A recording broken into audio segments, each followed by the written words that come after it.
ಅಕ್ರಮವಾಗಿ ಜೂಜಾಟ ಆಡುತ್ತಿದ್ದ ಅಡ್ಡೆ ಮೇಲೆ ಜಾಲಹಳ್ಳಿ ಪೊಲೀಸರು ದಾಳಿ ಮಾಡಿ ನಗದು ಬೈಕ್ ವಶಪಡಿಸಿಕೊಂಡು 12 ಜನರ ವಿರುದ್ಧ ಪ್ರಕರಣ ದಾಖಲಿಸಿಕೊಂಡ ಘಟನೆ ಜಾಲಹಳ್ಳಿ ಪೊಲೀಸ್ ಠಾಣಾ ವ್ಯಾಪ್ತಿಯಲ್ಲಿ ನಡೆದಿದೆ.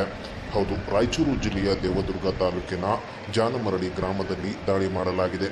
ಜೂಜಾಟ ಆಡುತ್ತಿರುವ ಬಗ್ಗೆ ಖಚಿತ ಮಾಹಿತಿ ಹಿನ್ನೆಲೆಯಲ್ಲಿ ಪೊಲೀಸರು ದಾಳಿ ನಡೆಸಿದ್ದಾರೆ. ದಾಳಿ ವೇಳೆ 1.10 ಲಕ್ಷ ನಗದು ಹಾಗೂ 43 ಬೈಕ್ಗಳನ್ನು ಜಪ್ತಿ ಮಾಡಿ ಟ್ರ್ಯಾಕ್ಟರ್ ಮುಖಾಂತರ ಜಾಲಹಳ್ಳಿ ಪೊಲೀಸ್ ಠಾಣೆಗೆ ತಂದಿದ್ದಾರೆ. ಜಿಲ್ಲಾ ಪೊಲೀಸ್ ವರಿಷ್ಠಾಧಿಕಾರಿ ಸಿಬ್ಬಂದಿಗಳ ಮತ್ತು ಜಾಲಹಳ್ಳಿ ಪೊಲೀಸ್ ತಂಡ ದಾಳಿ ನಡೆಸಿದೆ.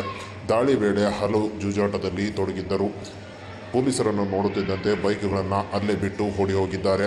ಜಪ್ತಿ ಮಾಡಿದ ಬಹುತೇಕ ವಾಹನಗಳಿಗೆ ವಿಮೆ ಮಾಡಿಸದ ಕಾರಣ ತಕ್ಷಣ ಬೈಕ್ ಮಾಲೀಕರನ್ನು ಕರೆದು ವಿಮಾ ಕಂತು ಪಾವತಿಸಲು ಸೂಚಿಸಲಾಗುವುದು ಎಂದು ಪೊಲೀಸರು ತಿಳಿಸಿದ್ದಾರೆ. ಇನ್ನು ಘಟನೆಗೆ ಸಂಬಂಧಿಸಿದಂತೆ 12 ಜನರ ವಿರುದ್ಧ ಪ್ರಕರಣ ದಾಖಲಿಸಲಾಗಿದೆ.